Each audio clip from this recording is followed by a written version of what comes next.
Hello बच्चों, आइए इस प्रश्न को देखते हैं। नीचे दिए गए 3 कथनों में से प्रत्येक में एक या 2 रिक्त स्थान है। वह विकल्प चुनें जो कि किन्हीं दो कथनों के रिक्त स्थानों के लिए सही हो। ए, लंबे समय तक यह माना गया कि जीवन सड़े गले पदार्थों जैसे भूसा, मिट्टी आदि से आया है। यह रिक्त स्थान का सिद्धांत है। विकल्प बी, औद्योगिकरण के बाद के समय के दौरान पेड़ों के तने औद्योगिक धुएं व राख के कारण गहरे रंग के हो गए। इस स्थिति के अंतर्गत एक परभक्षियों के कारण जिंदा नहीं रहे जबकि 2 जिंदा रहे। 3, लेमार्क का कहना था कि जीवन रूपों का विकास तो हुआ है परंतु अंगों के एक द्वारा। यहाँ पर विभिन्न विकल्प दिए गए हैं जिनमें से हमें सही को चुनना है। विकल्प ए एक पेनस्पर्मिया, सी एक प्राकृतिक चुनाव। विकल्प बी एक सफेद पंख वाले मौत, 2 गहरे रंग के पंख वाले मौत। सी एक उपयोग और अनुपयोग। विकल्प सी ए एक स्वतः जनन, बी एक गहरे रंग के पंख वाले मौत, 2 सफेद पंख वाले मौत। विकल्प डी ए एक जीवन की शाश्वतता, सी एक उपयोग एवं अनुपयोग। इस प्रश्न की जो मुख्य अवधारणा है वह है उद्विकासीय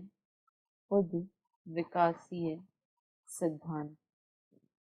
यहाँ पर हम देखेंगे कुछ उद्विकासीय सिद्धांत के महत्वपूर्ण बिंदुओं को जो कि ऊपर प्रश्न में दिए गए हैं। तो विभिन्न वैज्ञानिकों ने इससे संबंधित अलग अलग मत दिए थे। विभिन्न वैज्ञानिकों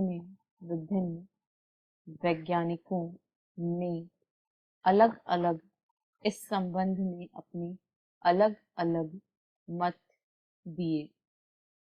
कथन 1 में कहा गया है कि लंबे समय तक यह माना गया जीवन सड़े गले पदार्थों जैसे भूसा, मिट्टी आदि से आया है। इसे स्वतः जननवाद कहा जाता है। जो यह बताता है कि जीवन की उत्पत्ति निर्जीव वस्तुओं से स्वतः ही हुई है। बी में औद्योगिक कृष्णता को बताया गया है। औद्योगिक अतिकृष्णता में जब प्रदूषण हुआ तो उसके फलस्वरूप पेड़ों के तने गहरे रंग के हो गए। इसकी वजह से जो सफेद पंखों वाले मौत थे वे सफेद पंख वाले मौत जो थे वे जीवित नहीं रहे क्योंकि वे ऐसे तनों पर आसानी से दिख जाते थे, जबकि जो गहरे पंख वाले मौत थे वे जिंदा रहे क्योंकि वे इस गहरे रंग में परभक्षियों को आसानी से दिखाई नहीं देते थे। लेमार्क ने जो अपना उपार्जित लक्षणों की वंशागति का सिद्धांत दिया था उसमें उन्होंने जीवन के रूपों के विकास को अंगों के उपयोग व अनुपयोग के द्वारा समझाया था। इसे बताया था।